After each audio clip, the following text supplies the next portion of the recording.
Hey everybody, what is going on? I am Maximus Rex and this is Big Baby Reviews. Today is Joe Quesada Thursday, so we're looking at Batman Legends of the Dark Knight Annual #1 from 1991.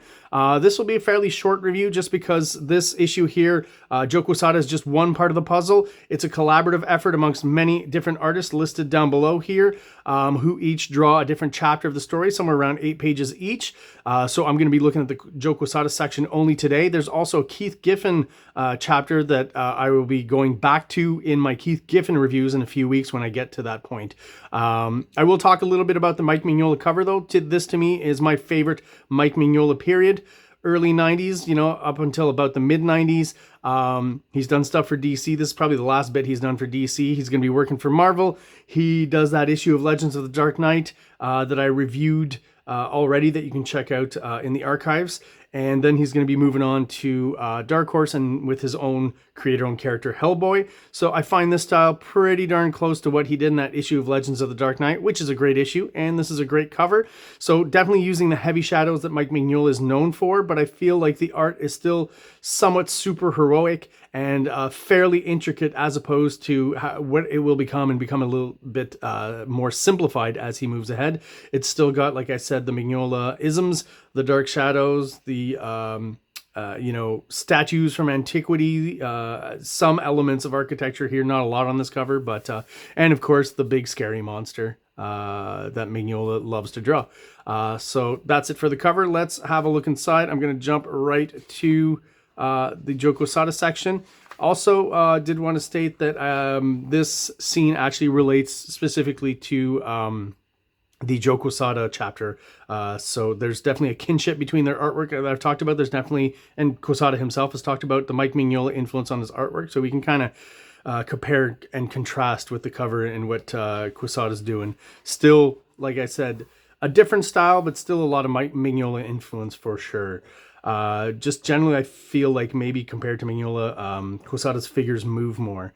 But he's also pretty darn good at the architecture, as you can see here. So the conceit of the story is that Batman is kind of beaten up and bruised, and he's caught the Joker, and he's bringing him back to justice, you know, somewhere, I'm not exactly sure, they say in the mountains, right? Maybe the Arctic. Somewhere in the cold mountains, the Alps. I'm not quite sure where he is. But basically, what we find out during the story is that he's actually carrying the Joker in this bag here, and he's been hit on the head and he's probably concussed, so he's kind of hallucinating basically this whole story here. So it's like, you know, whatever quest he's actually on, reality is being represented kind of, you know, metaphorically through different periods of time, different worlds. In this case, we're back to kind of medieval times and knights and stuff. Maybe a little bit of a preview of what Quesada is going to be working on pretty soon next, which is the Sword of Azrael, which I will be reviewing, I believe, next week. So on this page, at least, you can see where he and Mignola share a certain aesthetic. A lot of dark shadows on the figure of Batman here, and some great architecture in the background with this castle, and the medieval elements down here. Of course, the knights guarding the castle here. But kind of odd because the knights are there. They seem to be on the defensive, but just kind of let Batman walk in because I guess this lady here invites him in. She beckons him, right? Love the way he plays around with the Batman cape here. Not quite as uniform and as clean as it is in the hands of other artists. And it's got to be said too, Quesada, I don't know if he ever inked himself. This is actually inked by Joe Rubinstein, who again I feel is usually more of a house style artist. He's been known to be the guy they put on New Guys at Marvel and stuff. We've seen that with Dale Keown. We saw that with Tom McFarlane for a little bit. But I think he's doing a pretty good job here, and I feel like he's being pretty loyal to what Quesada laid down. I do recognize his style here, and I do see a little bit of stuff that I saw in the Ray miniseries as well. So again, with this storyline where Batman's kind of hallucinating, so she starts off looking more like, you know, some sort of queen or princess or something, and all of a sudden she turns into a housewife, kind of dressed like, you know, a farm girl or something. I'm not quite sure. So there's, like I said, very surreal elements to the story. I think the angle here that he chose is pretty interesting. That's one of the things Quesada picks, very interesting angles, and that differentiates him from Mignola for sure. Not saying that Mignola doesn't have, well, I don't want to say he doesn't have interesting angles, but he just usually has just a head-on frontal shots of most everything. He doesn't do a lot of worm's eye views or bird's eye views or anything like that. Here's something too, like Quesada do this a lot. I've talked about how he really defines the male lips. So you'll see examples of that all the way throughout here. Good use of shadows on this shot here. Almost akin here in a weird way to some Bart Sears stuff that I've seen in the past. Some telltale signs of Quesada-isms, I guess. These little tick lines, I like to call, that we see on his costume here, that I definitely feel like he's taken from Mignola, but kind of, again, made his own and worked it into his own aesthetic here. And so she asks him to drink, and of course, it's blood. And here's that, you know, Quesada mouth that I keep talking about, where sometimes, as a kid, I thought it looked a little weird when the male lips were a little too defined. It almost starts looking like they're wearing lipstick. Obviously, he's got some blood on there, so that heightens the effect. And again, just some interesting, when it comes to the body language and the dynamics of the figure, I do feel like Quesada pushes it more and is a little more expressive and cartoony than, say, once again, Mike Mignola, one of his influences. This is a shot I see a lot from Quesada too, characters running away. I think he had almost this exact shot in the Ray miniseries, and he's used it in other places with Daredevil and stuff. I guess it's one of his favored poses that he feels he does well, and he does. It's kind of hard to do the foreshortening on the leg and stuff of someone running from the back, so kudos to him for doing that. And of course, this is his burden, right? So I don't know in the reality of the story what's happening to the Joker right now, but she's obviously trying to take it away from him. So the whole conceit through each story is that, of course, the burden is somehow taken away from Batman and he gets it back. So I don't know if in reality the Joker somehow escapes Batman for a little bit and then Batman gets him again. Again, we don't get the whole gist of that. We only find out at the end really that Batman's a little bit concussed there and that he's hallucinating.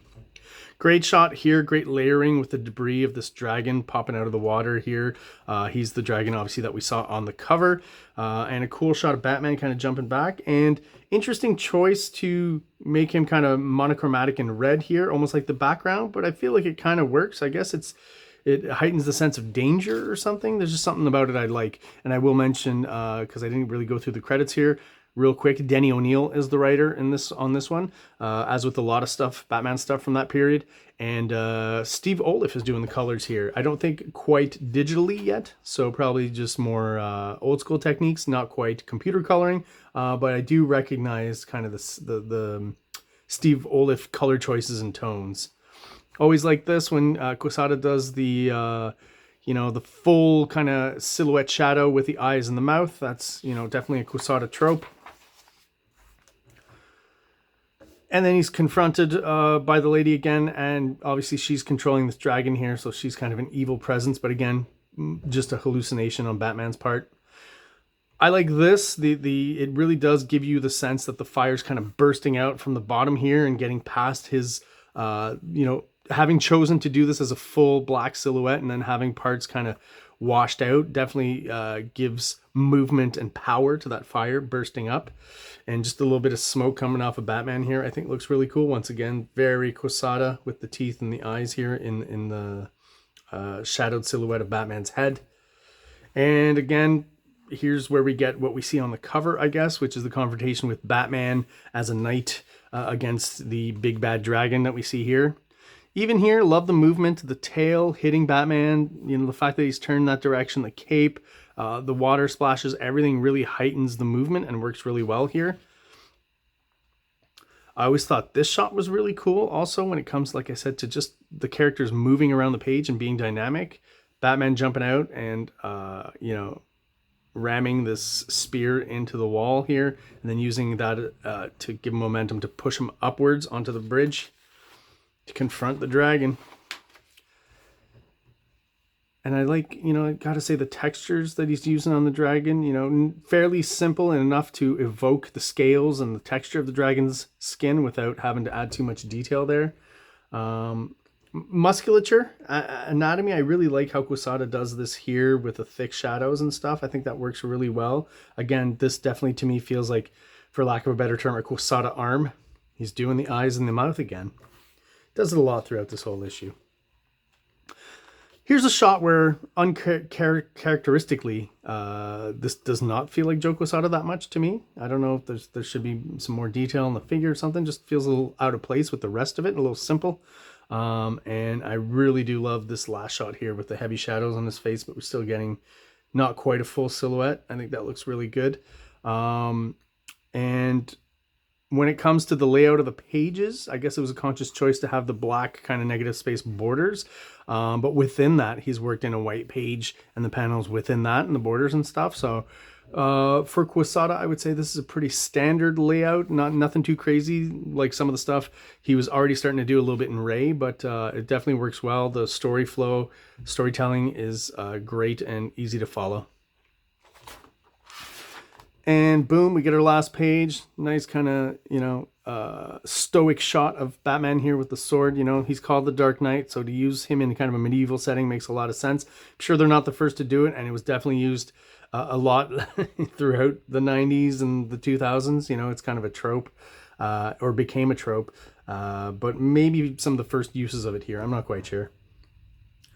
Again, she offers up the blood drink. Not going to happen, of course, because, you can't corrupt Batman. And that is the end of our Quesada story in this book. And that's the end of the review as well. Like I said, there's a Keith Giffen chapter that I'll be looking at in a few weeks on the Keith Giffen reviews, which are on Wednesday. So there you go, guys. That is my review of Batman Legends of the Dark Knight Annual #1. Again, the Quesada section. If you're still watching, thank you so much. I really do appreciate it. And if you're watching but you're not subscribed, please do so below. We're really close to hitting that 500 milestone where YouTube actually starts helping us out a little bit and considers us a real channel. So thank you for your support. I really do appreciate it. And try and get the word out to other people out there who are into comic books to come and check out the channel if they like it, to like and subscribe. So thank you guys so much for watching and have yourselves an awesome day. King Comics presents Big Baby Volume 1, Issues 1 to 13, 204 pages of story and art. King Comics also presents Star Crasher one-shot, 32 pages, cosmic sci-fi surrealist adventure. You can find these fine comics at KINGCOMICS.CA, at MaximusRex13 on Instagram, or on Facebook, MaxRex or Big Baby. Like, subscribe!